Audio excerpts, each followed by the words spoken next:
सामने sports wear में exercise कर रही लड़की की फिगर कमाल की है और वह बार पर भी जबरदस्त खेलती है। वह आम लड़की नहीं, माफिया डॉन की बेटी है। यह लड़का जिसे लड़ाई झगड़े से कोई लगाव नहीं, सिर्फ खाना बनाना पसंद है। उसकी कुकिंग नई पूर्वी शेफ्स जैसी है। वह दुश्मन गैंग का वारिस है। दोनों ने कभी नहीं सोचा था कि दो बड़े गैंग्स के बीच जंग को शांत करने के लिए दोनों माफिया डॉन ने चुपचाप फैसला किया कि अपने बच्चों को एक दूसरे के साथ झूठा प्यार करने का नाटक करना होगा। सिर्फ इसी तरह उनके गुर्गे रोज रोज नहीं लड़ेंगे। गैंग की शांति के लिए अले को शुरुआत में कोई आपत्ति नहीं थी, लेकिन जब दोनों की मुलाकात हुई तो दोनों ने 1000 बार मना कर दिया। लेकिन दोनों के विरोध से पहले ही हनीकॉम्ब माफिया के लोग दीवार तोड़कर अंदर घुस आए और कहने लगे कि जीएन ग्रुप ने उनकी बड़ी बेटी को अगवा किया है। जीएन ग्रुप ऐसे बेबुनियाद आरोप को कैसे मान सकता था? लड़ाई कभी भी शुरू हो सकती थी। इसी समय जीएन ग्रुप के मुखिया अले के पिता ने स्पष्ट किया कि उन्होंने क्यांजी को अगवा नहीं किया, बल्कि क्यांजी और अले एक दूसरे से प्यार करते हैं और दोनों परिवारों के माता पिता सिर्फ मिलने आए हैं। ये सुनकर सभी लोग अविश्वास से भरे चेहरे के साथ देखने लगे।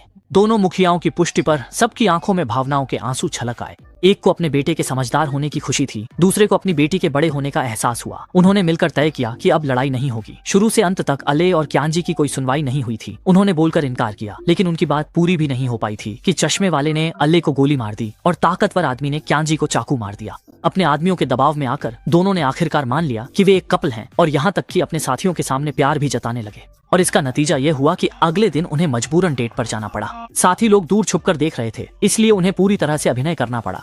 दोनों जब सड़क पर पहुंचे तो अले ने क्यांजी से पूछा कि अब क्या करना है, लेकिन क्यांजी ने यह सवाल फिर से अले पर ही डाल दिया। अले, जिसे कभी प्यार का अनुभव नहीं था, उसे याद आया कि उसने अपनी कल्पना में ओनोयोत्सु के साथ क्या किया था। ओनोयोत्सु वह लड़की थी जिससे वह चुपचाप प्यार करता था और उसके लिए डेटिंग का मतलब था कॉफी पीना, खाना खाना, फिल्म देखना। लेकिन क्यांजी को या तो कॉफी पसंद नहीं आई या खाना उसके स्वाद का नहीं था और फिल्म देखते हुए वह सो गया। असल में किसी ऐसे इंसान के साथ ये करना जिससे आप प्यार नहीं करते बहुत मुश्किल होता है। फिल्म के बाद बाहर निकलते ही क्यांजी ने अले से कहा कि वह उसके लिए एक ड्रिंक ले आए। इसी दौरान कुछ गुंडों की नजर क्यांजी पर पड़ी और वे उसे खेलने के लिए बुलाने लगे। ऐसी स्थिति में भी क्यांजी को डर नहीं लगा, क्योंकि वह माफिया डॉन की बेटी थी और किसी से कम नहीं थी। जैसे ही वह उन गुंडों को सबक सिखाने के लिए आगे बढ़ी, अले वापस आ गया। उसने उन गुंडों को सबक सिखाने के लिए हाथ नहीं उठाया, बल्कि क्यांजी का हाथ पकड़कर वहां से भागने लगा।